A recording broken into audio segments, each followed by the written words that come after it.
Thank you, Mr. Chair, ladies and gentlemen of the Senate. We have always prided ourselves on being better than Mississippi as far as salaries for teachers and other benefits are concerned. And now we're trying to live down to what Mississippi is doing for unemployed workers. I understand that employers say they need more money. What I don't understand is why they would take it away from the workers who provide the funding for their businesses. When you look at supply and demand, if those individuals are provided less money, there is less demand for the products that they supposedly serve. So I don't understand that. But we have gone through one of the worst financial crises in our country. And more people have been put out of work than ever before. These individuals may not be your neighbors, but they're certainly mine. And the majority of them are looking for jobs and are waiting to be trained so that they can get better jobs each and every day. And now we say to them, well, just do the best you can. We don't care if you're able to pay your house note, because we don't care if there's a deleterious effect on the housing market. We don't care if they can't pay their water, light, and gas bill or feed their kids. And what we're saying then is, because the hospitality industry and the Dixie Cafe folks want to reduce that amount because they're the only ones who came forward, then we ought to go along with it. Whatsoever you do to the least of these, you've done it unto me, is what I have been taught all of my life.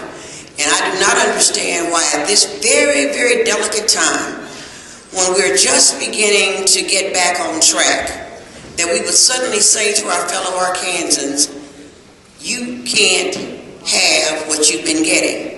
These are not people who are not looking for work. There may be some. There are always scufflaws. But these are individuals who work in the housing industry who can't find work because of the rain or the sleet or the snow.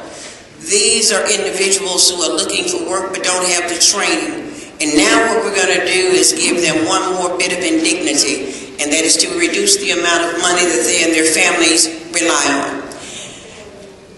I see that nobody's paying attention, so I'm going to go ahead and sit down. But I do believe that this is very, very important, that we remember those who have less than ourselves and think to ourselves, could I live on what we're proposing for these people? I don't think we can. And I believe that this is a bad bill.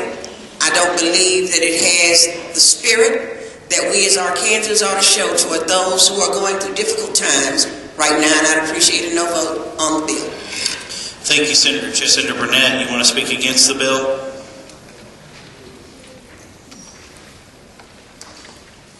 Thank you, Governor and members. We wouldn't even be here today if it hadn't been for my stupid vote the other day. And I regret that tremendously. This bill is a horrible bill. It reduces unemployment benefits by $100 a week for people that barely can feed their families. It'd be hard to top what Senator Chesterfield just said, and I agree, most of you probably aren't listening. But this bill is horrible. In addition, we just passed Senator Hutchison's bill that places further indignity on people that are out of work by implying that they may be drug users, by implying that since you're so low down the totem pole that you don't have a job, we're going to drug test you before we give you whatever measly amount we're going to. It's horrible. Everybody in this chamber ought to be ashamed if you vote for this bill. Thank you. You know, I really don't feel that good today because of the allergies and all this kind of stuff. But I couldn't just sit here and not say something about this bill and tell you that this is not the right thing for us to do to our people in our state that find themselves unemployed for no reason of their own. They weren't fired. They were let go. They didn't do anything wrong.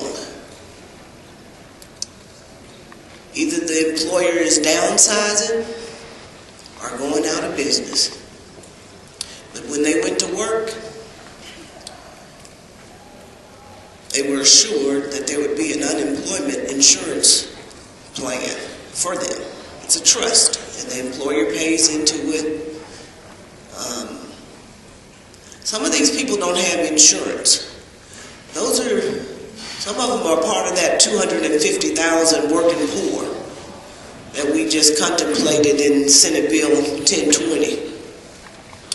And so, if they get on if we pass all of that and they're eligible, prove themselves eligible to be into that exchange, entered into that exchange, maybe they'll be able to get on the exchange and the federal government will pay the premiums for a little while, but who's going to pay that copay? They're not going to have it. And everybody wants to talk about how since President Obama has been in office that more and more people are on food stamps. Did you think that maybe some of the reasons more and more people are on food stamps because of the circumstances that we find ourselves in? Corporations moving jobs overseas.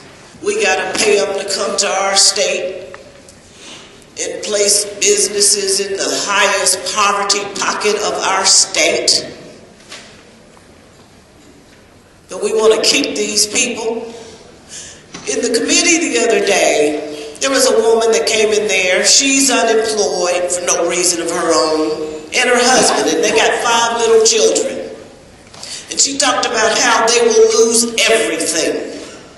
Mortgage, car, can't keep the phone on to even answer if somebody did call her with a prospective job.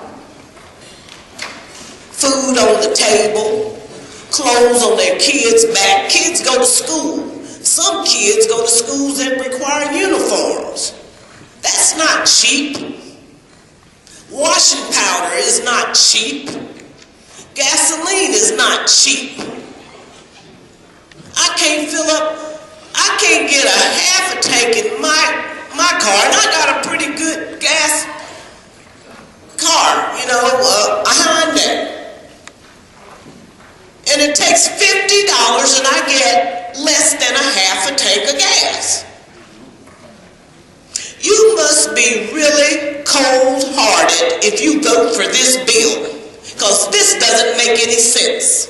So if you want to go back, and I know good and well, in every part of this state, you can find some pockets of poverty. So I don't care whether you came from the Northwest or the Southwest, the Northeast, the North Central, the North, the South, wherever. You got some people that are going to be affected by this bill. Vote against it. Senator Pierce would like to speak against the bill. You're recognized. Christmas, I had to lay off 80 of my employees. And that's tough, but right at Christmas. So this is saying that even though it wasn't their fault and I laid them off, I'm going to cut them so much money. Folks, I don't think anybody has had a job that wants to go out there and start drawing unemployment. I went down one time to draw my unemployment, and I found out right quick, if you're self-employed, you can't draw unemployment after standing in line. So that was a hard, really, I woke up on that one right quick. But folks, look, you're taking away something, $100 or $50. It's all they can do to get to pay their gas and their things. So let's don't sit there and say you're just doing this, because we are going to drug test them. And if you want to do something, after they come back to work, we're going to drug test them and come back to work. So let's look at it that way. If you want to cut down, this is going to put them over there into the category where we're really going to lose money. So how can you sit there and say that cutting $100 is really going to save us a lot of money? We're going to go, and they're going to have to go on something else to get this out. And I appreciate what everybody said about the business, but I'm in business for myself. But when you have to cut off 80 employees right before Christmas, that's a hard thing to do. And then now we're going to come back, and I appreciate what the senator said about it. It doesn't kick in, but it's still the idea of it. So I'd ask you to, for once, and I hate to speak against my good baseball buddy here's Bill, but for once, I'd ask you to vote no on this. Thank you very much. Thank you, Senator. Senator Pierce spoke against the bill. Would anybody like to speak for the bill? Against the bill. Senator Elliot would like to speak against the bill. And you're recognized. Thank you, Governors. Members, I just want to take a minute and just put a face on this for you. In case you don't know somebody like this, I just came here to speak on behalf of my brother, who's a factory worker. He presently has a job. But from his last factory job, where he was laid off a long time. And it was a real struggle for his family. And he was getting unemployment before we do the cutback. This is my brother. This is somebody that I watched go from being a proud man to having to take, in the first place, unemployment benefits. Couldn't make it. People in the family had to pitch in. And now we would ask that same brother of mine to take that small amount of money, pride stripped and everything else, and do even more with less. These are real people. My brother is one of them. I ask you not to vote for this. Seeing no more, cast a ballot. Senate Bill 875 passed, 19 yeas, 12 nays. Transmit to the House.